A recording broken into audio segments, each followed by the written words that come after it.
नमस्ते, मैं सोना Shukla, astrologer and vastu consultant, your stars astrology service से। स्वागत है आप सभी का। बहुत ही लंबा अरसा हो चुका है मेरी आपसे बात नहीं हुई। ये वीडियो बन रही है राहु और केतु के ट्रांजिट के ऊपर। राहु और केतु जो कि मीन राशि में प्रवेश करेंगे मेष राशि से निकलकर। तो राहु क्या है ये सबसे पहले हम जान लें। तो राहु जो है वो कोई भी चीज़ को बढ़ा चढ़ा के बताना, ये राहु का काम है। मीडिया, न्यूज़, जैसे न्यूज़ में कोई भी चीज़ होती है तो वो कैसे बढ़ा चढ़ा के वो लोग आपको बताते हैं। कभी कभी रियलिटी भी बता देते हैं, मगर एक ही रियलिटी पर, एक ही चीज़ पर ये लोग कितना फोकस करते हैं। बार बार आपके दिमाग में वो जो हैमरिंग होती है ना, वो राहु है।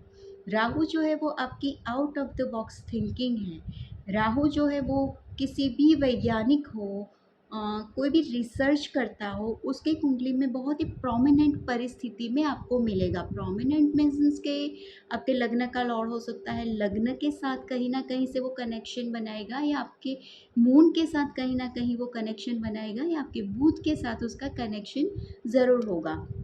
राहु जो है वो अ, आपको ज़मीन से लेकर एकदम आसमान तक उठा सकता है। राहु जो है वो एकदम रातों रात आपको फेमस बना सकता है, रातों रात आप स्टार बन जाते हैं। जैसे कभी कभी आपकी यूट्यूब की वीडियो है, कोई रील्स है, वो रातों रात एकदम आपको बहुत ही सारे लाखों करोड़ों फॉलोअर्स मिल सकते हैं। मतलब कि राहु जो है ना वो एक आइडिया है। जैसे मैंने कोई मूवी में देखा था, बोल रहे थे कि बिजनेस बड़ा होता है एक आइडिया से। तो वो जो आइडिया है ना, वो राहु है। राहु अगर अच्छा है तो आपको बहुत ही अच्छा स्टार बना सकता है। आप बहुत ही फेमस बन सकते हो। कोई भी नेता की कुंडली में भी अगर आप देखोगे, अच्छे नेता की जो बहुत ही फेमस है, बहुत ही अच्छे हैं, हमारे नरेंद्र मोदी जी की कुंडली में भी उनका राहु बहुत बहुत अच्छी पोजीशन में है। और हम देख रहे हैं कि आज वो किस पोजीशन में उनकी लाइफ में है। अगर राहु खराब है तो क्या होगा कि आपको कैंसर जैसी बीमारी भी राहु दे सकता है। ऐसी बीमारी दे सकता है कि जिस भी बीमारी से आप, एक डॉक्टर सिर्फ आपका इलाज नहीं कर सकता। एक ही रिपोर्ट जो है वो आपकी बीमारी को बयान नहीं कर सकते। आपको डॉक्टर्स भी बदलने पड़ेंगे और बार बार रिपोर्ट्स भी करवाने पड़ेंगे। तो ये जो है वो राहु है। राहु कोई भी राशि में जहाँ भी रहेगा वो एम्पलीफायर का काम करता है। मतलब कि वो जिस स्थान में बैठेगा उस स्थान के कारक तत्व को बढ़ा देगा। जैसे मैं हमेशा से एक उदाहरण देती आई हूँ कि एक हवा भरा हुआ गुब्बारा है, वो अगर हम देखते हैं और फिर एकदम कोई उस पर एक सुई लगा दे और वो जैसे गुब्बारा इतना छोटा सा हो जाता है, तो हमें पता नहीं चलता कि ये उसका वास्तविक रूप क्या था। तो ये है, वो राहु है। तो यही राहु 18 महीने के लिए मीन राशि में आ रहा है, और अलग अलग राशि वालों के लिए ये राहु क्या असर करेंगे ये मैं आपको बताने जाऊंगी। राहु है तो छाया ग्रह, प्लेनेट, मगर वो ऐसी छाया है कि कोई भी ग्रह के वो उसकी राशि में बैठे हो, किसी भी राशि में किसी ग्रह के साथ बैठे हो, तो वो उसके कारक तत्व को अपना लेता है, अपना बना लेता है, और वो उसके जैसे काम करने लगता है। वो ग्रह के अकॉर्डिंग वो ग्रह को अपने अकॉर्डिंग चलाता है। ये काम राहु का है। अब आप ही सोचिए, जो राहु चंद्रमा को और सूर्य को ग्रसित कर सकता है, वो राहु कितना पावरफुल हो सकता है। तो मेष राशि वालों के लिए मैं बताने जा रही हूँ। मेष राशि वालों के लिए यह गोचर उनके 12वें भाव में होने जा रहा है, जो कि हॉस्पिटल के खर्चे, वृद्ध व्यक्तियों के पीछे उनके दवाई के खर्चे बढ़ सकते हैं, दूर देश की उनकी यात्रा हो सकती है, और बिन ज़रूरी मतलब फालतू के यात्राओं में खर्चे हो सकते हैं। उनके जो लोन और रिकवरी के केसेस है वो उन पर बन सकते हैं, या पुराने हैं तो वो अचानक से उनको रिकवरी मतलब पे करने की नौबत आ सकती है। कोई भी जो उनका घर है वो लॉस करके उनको बेचने के, मतलब प्रॉपर्टी है वो लॉस करके बेचने के चांसेस बन रहे हैं मेष राशि वालों के लिए। कोई लंबी बीमारी भी कर सकती है, ऐसी बीमारी घर कर सकती है जिसका उनको लाइफ टाइम उनको मेडिसिन लेनी पड़ जाए। ऐसी उनको सडन मिल्कियत मिल सकती है, जैसे कि इंश्योरेंस की, किसी के डेथ के बाद की जो रकम मिलनी होती है, जो राशि मिलती है, वो उनको मिलने की संभावना है। कुल मिला के हम ऐसा बोल सकते हैं कि 18 महीने हैं वो इनके लिए कुछ अच्छे नहीं जाने वाले हैं। तो उसके लिए उनको जो करना है उपाय वो है मंगल गायत्री मंत्र। मंगल गायत्री मंत्र मेष राशि वाले कर सकते हैं। दूसरा नंबर की राशि जो आती है वो वृष राशि आती है। वृष राशि में ये गोचर 11वें भाव में होगा, जो कि बहुत बहुत ही अच्छा परिणाम देगा। सामाजिक छवि में उनकी बढ़ोतरी हो सकती है। उनके बड़े भाई बहनों की प्रगति हो सकती है। उनके बड़े भाई बहन अच्छे मुकाम पे पहुंच सकते हैं। उनके बड़े भाई बहनों की सुखाकारी में बढ़ोतरी आ सकती है। उनको अपने ही किए हुए जो भी कर्म है उनका लाभ मिलने का समय जो है वो अब आ रहा है। मतलब जो कर्म उन्होंने किया है वो कर्म का उनको अब फ़ायदा मिलेगा, अब लाभ मिलेगा। अपना वो जो साहस और पराक्रम कर रहे हैं वो भी बढ़ेगा और वो सही साहस और सही पराक्रम करेंगे। पार्टनरशिप बिजनेस में भी उनको बहुत ही अच्छा फ़ायदा मिलेगा। उनके पार्टनर्स को भी और इनको भी बहुत ही अच्छा फ़ायदा रहेगा। ये लोग जो है वो जॉब छोड़कर खुद का बिजनेस करने का सोच सकते हैं। हेल्थ उनकी अच्छी रहेगी और प्रथम संतान जो है वो अच्छा सा मतलब पढ़ेंगे और हो सकता है कि उनकी संतान जो है वो विदेश में जाए, परमानेंट उनकी संतान का सेटलमेंट भी विदेश में हो सकता है। तो रेमेडी के तौर पे इनको कोई करने की ज़रूरत नहीं है। राहु है तो सिर्फ़ और सिर्फ़ शिव जी का ओम नमः शिवाय मंत्र ही इनके लिए काफ़ी होगा। अब राहु का जो गोचर है वो मिथुन राशि में राहु का गोचर जाएगा 10वें भाव में। 10वां भाव जो होता है अपने कर्म का भाव कहा जाता है। जहाँ भी share market, stock market, e commerce business में इन लोगों की बढ़ोतरी हो सकती है। जॉब में इनको सावधानी बरतने की ज़रूरत है। हाँ, अगर कभी ऐसी कोई पोजीशन पे है, सत्ता पे है, तो भूल के भी इन लोगों को रिश्वत नहीं लेनी है या रिश्वत लेके कोई काम नहीं करना है। इनके माता की, मदर की हेल्थ जो है वो बिगड़ सकती है। ये 18 महीने उनका फैमिली बिजनेस जो भी होगा, फैमिली के साथ जो बिजनेस कर रहे हैं उस बिजनेस में बढ़ोतरी होगी। उस बिजनेस में वो लोग अपना इन्वेस्टमेंट बढ़ा सकते हैं। मतलब फैमिली से उनको ऐसे पैसे मिल सकते हैं जिससे वो फैमिली बिजनेस को आगे बढ़ा सकता है। और दूसरा ये भी सावधानी बरतने की बात है कि फैमिली मेंबर्स ही उनको चीट कर सकते हैं। तो अपने फैमिली मेंबर्स से भी आपको सावधानी बरतने की ज़रूरत है। और आपको जो करना है वो करना है ओम नमो भगवते वासुदेवाय का मंत्र। कर्क राशि वालों के लिए यह गोचर जो है वो 9वें भाव में होने जा रहा है। तो ये जो है वो उनके पिता की हेल्थ के लिए कुछ ज़्यादा अच्छा नहीं कहा जा सकता। पिता की हेल्थ संभालने की इनको ज़रूरत है। उनकी चिंता बढ़ेगी पिता की हेल्थ को लेकर। हाँ, आप दान धर्म डोनेशन जो भी है वो धर्म स्थल पे आप कर सकते हैं। किसी के भी एजुकेशन के पीछे आप खर्च कर सकते हैं। आप लाइब्रेरी खोल सकते हैं। आप लंबी यात्राएं कर सकते हैं और ख़ासकर धार्मिक स्थलों की यात्राएं होने की बहुत बहुत ही अच्छी संभावना है। आपका जो कम्युनिकेशन है उस पर आपको सोच सोच के बोलने की ज़रूरत है। मतलब कि आपके कम्युनिकेशन करने से पहले आपको 100 बार सोचना है। कोई भी डॉक्यूमेंट अगर आप करोगे, अगर साइन करने की ज़रूरत है तो वो बिना पढ़े आपने नहीं करना है। हाँ, यह संतान प्राप्ति के लिए बहुत ही अच्छा समय है। तो जिनकी शादी हुई है, जो संतान के लिए प्लानिंग कर रहे हैं, उनके लिए ये बहुत ही अच्छा पीरियड माना जा सकता है। मगर आपको कोई ना कोई ऐसे प्रॉब्लम जो होती है, न्यूरो की प्रॉब्लम आपको हो सकती है और मस्तिष्क के रिलेटेड कोई ना कोई आपको रोग हो सकता है। और आपके लिए जो है मंत्र है वो महामृत्युंजय है, वो त्रयंबकम यजामहे वाला, वो आप लोग कर सकते हैं। सिंह राशि के लिए यह गोचर जो है वो 8वें भाव में जा रहा है। 8वां भाव जो होता है वो क्रॉनिक डिजीज का होता है, रिसर्च का होता है और सडन गेन भी आपको 8वें भाव से हो सकता है। आपकी 2 नंबर की जो इनकम है या कोई भी ज़मीन आपकी बिक गई अचानक और जो पैसा मिलता है वो 8वें भाव में राहु आपको दिला सकता है। 8वें भाव से जो राहु है उसकी 5वीं एस्पेक्ट है वो 12th भाव पे पड़ रही है। इट्स मीन्स कि आपको लंबी यात्राएं हो सकती है। आप आध्यात्मिक हो सकते हो, मेडिटेशन कर सकते हो, आप अपने आप को जान सकते हो। हॉस्पिटल के भी आपको खर्चे बढ़ सकते हैं। और अगर आपका दादी हो, उनकी भी तबीयत आपको सँभालनी पड़ेगी। बेड प्लेज़र जो है उसमें भी आपके बहुत मल्टीपल अफ़ेयर्स रहेंगे, आपके पार्टनर्स भी बहुत ज़्यादा रहेंगे और केयरफुली आपको ये व्यवहार आपने करना है।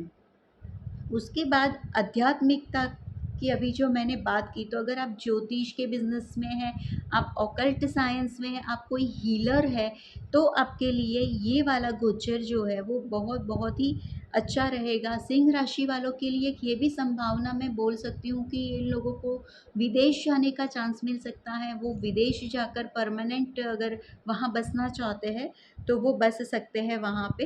हाँ, एक जो बात है वो उनकी माता, उनकी मदर को बीमारी हो सकती है। मदर लैंड पर अगर मातृभूमि में कोई भी उनकी प्रॉपर्टी है और अभी वो विदेश में ही रहते हैं, तो वो जो प्रॉपर्टी है वो अचानक से बेचनी पड़ सकती है और वो भी लॉस करके बेचने का समय आ सकता है। कन्या राशि, कन्या राशि वालों के लिए ये जो गोचर है वो सप्तम भाव में होने जा रहा है।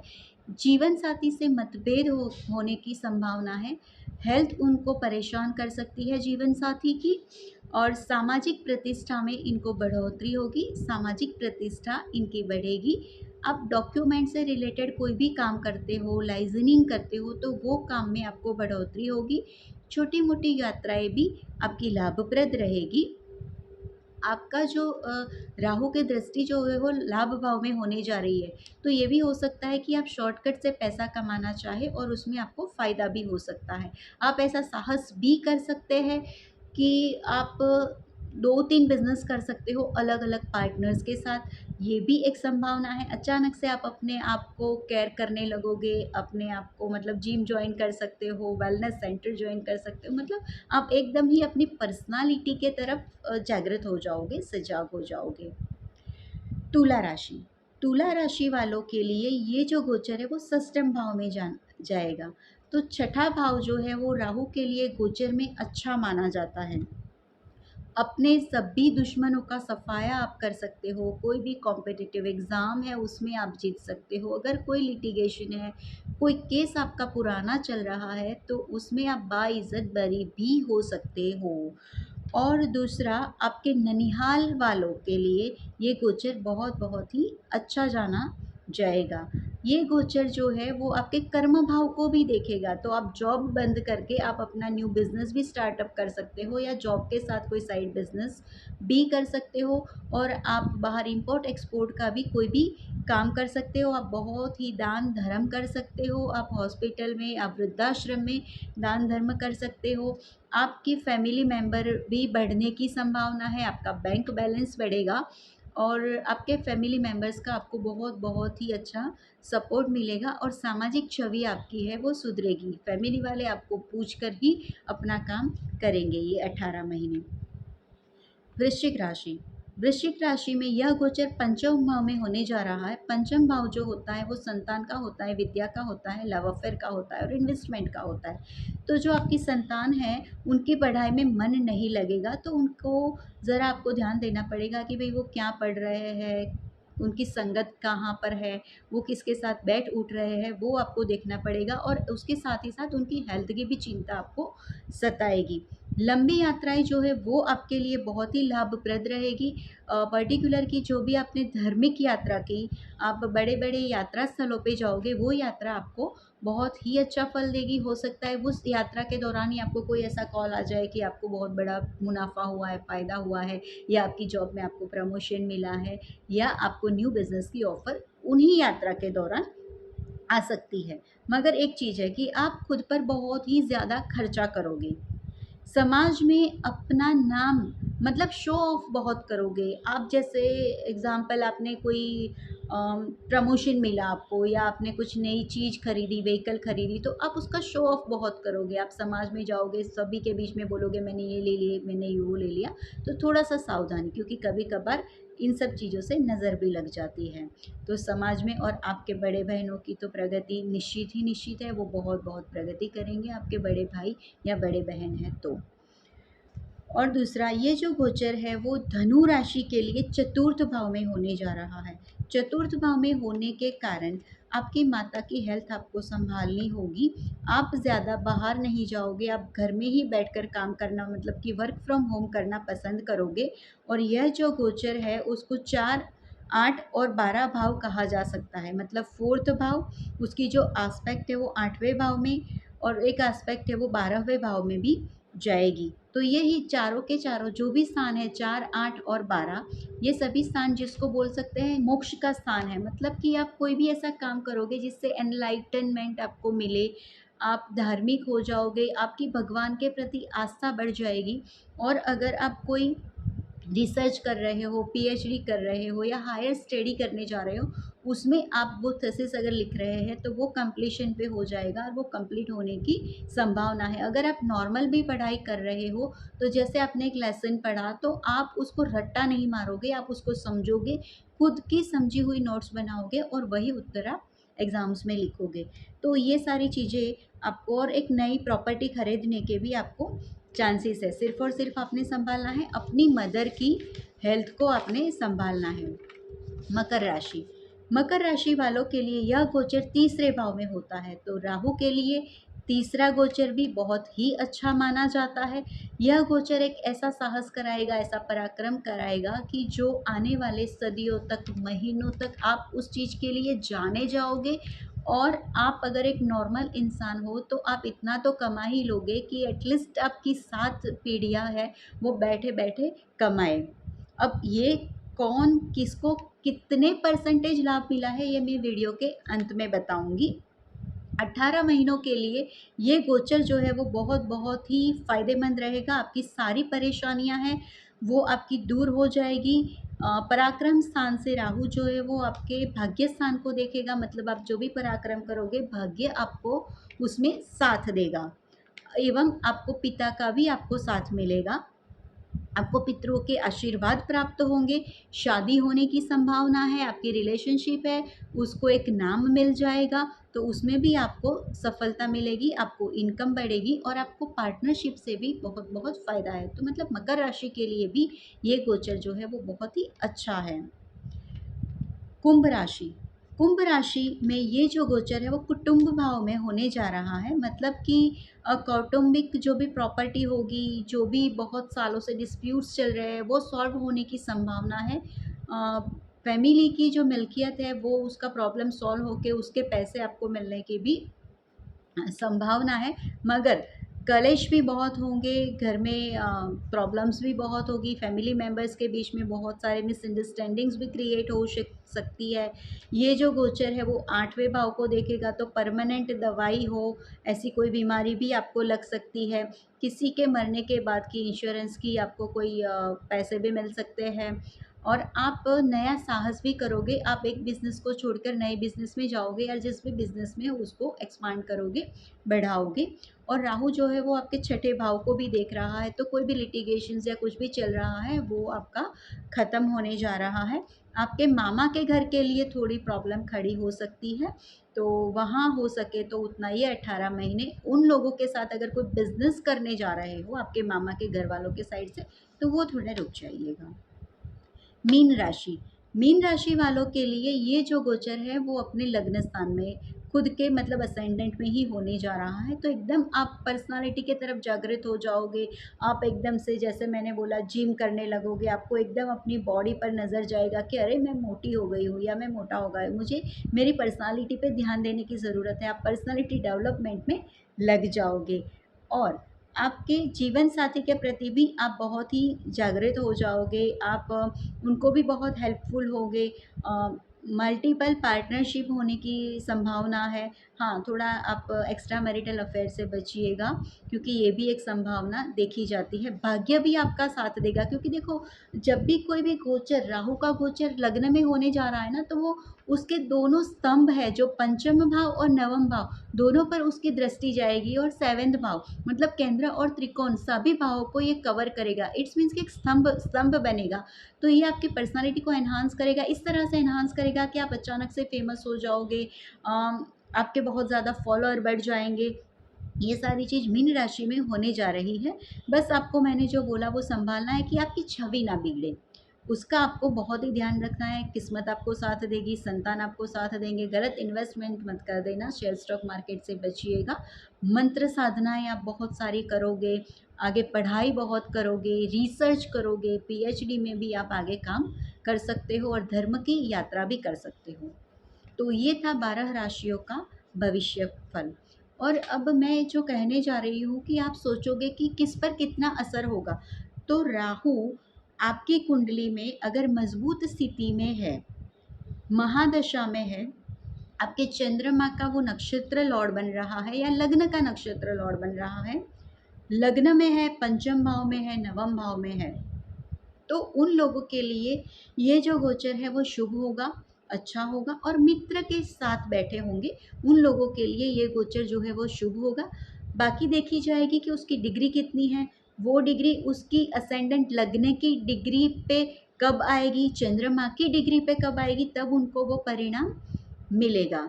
प्लस ये भी देखा जाएगा कि राहु महाराज कब महादशा में आ रहे हैं। अगर महादशा में है तो ही फल मिलेगा ना, महादशा में नहीं है तो कुछ भी फल आपको अच्छा ना बुरा, तो चिंता करने की ज़रूरत नहीं है। एस्ट्रोलॉजी में एक रूल है कि आप कितने भी अच्छे योग के साथ क्यों ना जन्मे हो या कितने भी खराब योग के साथ क्यों ना जन्मे हो, मगर जब तक उस ग्रह की महादशा, अंतरदशा या प्रत्यंतर दशा नहीं आती तब तक आपको कोई भी असर नहीं होगा। और महादशा भी आ गई तो जिस तरह से मैं आपको एक गोचर बता रही हूँ, ये गोचर पर्टिकुलर स्थान में होना बहुत ज़रूरी है, तब जाके आपको ये परिणाम मिलेगा। तो फ्रेंड्स, ये था मेरा राहु का गोचर राशि वाइज, मेष राशि से लेकर मीन राशि तक। और अगर आपको कोई भी बात पूछनी हो तो आप कमेंट बॉक्स में मुझे कमेंट करके पूछ सकते हैं। मेरे फेसबुक पेज को आप प्योर स्टार्स नाम है उसको फॉलो कर सकते हैं। मेरी चैनल को आप सब्सक्राइब कीजिए, लाइक कीजिए और शेयर कीजिए ताकि आपको मेरी आने वाली जो वीडियो है वो जल्द मिल जाए। केतु पर मेरी दूसरी वीडियो है वो बहुत ही जल्द मिलेगी। इसके बाद ये जो मेरे राहु और केतु का जो वीडियो है वो नक्षत्र वाइज भी मैं आगे बनाने जाने वाली हूँ। तो तब तक के लिए इजाज़त चाहूँगी, आज्ञा दीजिए। Thank you so much. नमस्ते।